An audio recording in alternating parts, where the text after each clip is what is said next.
और लखनऊ में अर्शलान अंसारी की पुस्तक डिजिटल राजनीति का विमोचन अल्पसंख्यक कल्याण राज्य मंत्री दानिश आजाद अंसारी ने किया। यह पुस्तक डिजिटल युग में राजनीति को तेज, स्मार्ट और पारदर्शी बनाने के साथ साथ रिलेशनशिप डेवलपमेंट पर विशेष जोर देती है। विमोचन से पहले आयोजित विचार गोष्ठी में लखनऊ विश्वविद्यालय के प्रोफेसर मुकुल श्रीवास्तव, वक्ता आत्म प्रकाश मिश्रा और लेखक अर्शलान अंसारी ने लेखक, नैरेटिव और शोध पर चर्चा की।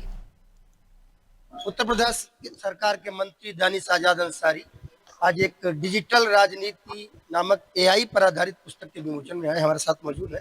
मंत्री जी, आपका क्या मानना है कि आर्टिफिशियल इंटेलिजेंस से राजनीति डिजिटल हो सकती है या राजनीतिक लोगों को डिजिटल तरीके का इस्तेमाल करना आगे जरूरी हो जाएगा? साहब, यकीनी तौर पे देखिए, आज देश और दुनिया डिजिटली मजबूत हो रही।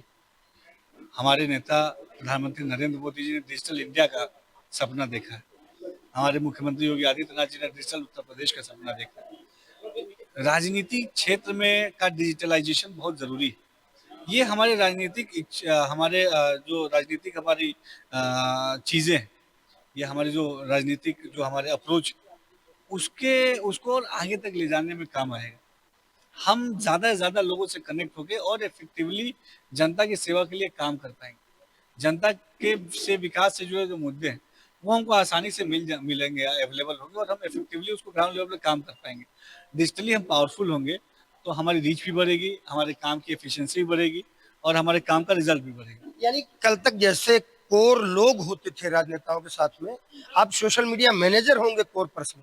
नहीं, core person social media manager एक टीम हो सकते हैं, कोर लोग नहीं हो सकते। राजनीति का कोर हमेशा जनता और समर्थक। हाँ, उस जनता और समर्थक से बेहतर संवाद करने का रास्ता डिजिटल राजनीति हो सकती है, लेकिन जनता सर्वोपरि है। कोर लोग हमारी हमेशा जनता की लोग ही होंगे। अच्छा, उत्तर प्रदेश विधानसभा का मानसून सत्र का पहला दिन भारी हंगामा, विपक्ष को मुख्यमंत्री ने भी कहा कि समाज, सपा और लोकतंत्र जो है नदी के दो छोर हैं। आप एक सेशन करने जा रहे हैं 24 घंटे का, जो कि आपका एक विजन डॉक्यूमेंट है, उसमें विपक्ष ने पहले वॉकआउट कर दिया।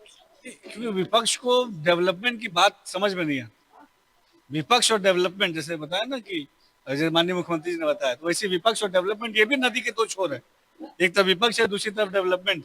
ये दोनों कभी नहीं मिल सकते। जैसे ही वो होता है ना मैग्नेट, तो मैग्नेट कभी आप देखोगे कि अगर पॉजिटिव नेगेटिव एक दूसरे के अपोजिट होगा तो मैग्नेट भागता है। वैसे विपक्ष भी जैसे डेवलपमेंट की बात आती है भागता है।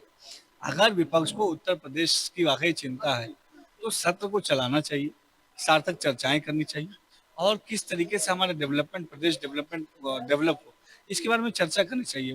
प्रधानमंत्री नरेंद्र मोदी जी ने विकसित भारत 2047 का संकल्प लिया, उसमें उत्तर प्रदेश की भूमिका कैसे होगी, हम कैसे वहां तक पहुंचेंगे, इन तमाम चीजों पे चर्चाएं होनी है और उन चर्चाओं से भागना ये विपक्ष को शोभा नहीं देता। लास्ट लाइन अखिलेश यादव कहते हैं आप लोगों को रात में जगाना चाहते हैं, नहीं तो आप सत्र बढ़ा सकते थे चर्चा के लिए। नहीं, अच्छा ये बताइए, एक्चुअली समाजवादी पार्टी का कल्चर जो है वो काम करने का नहीं है।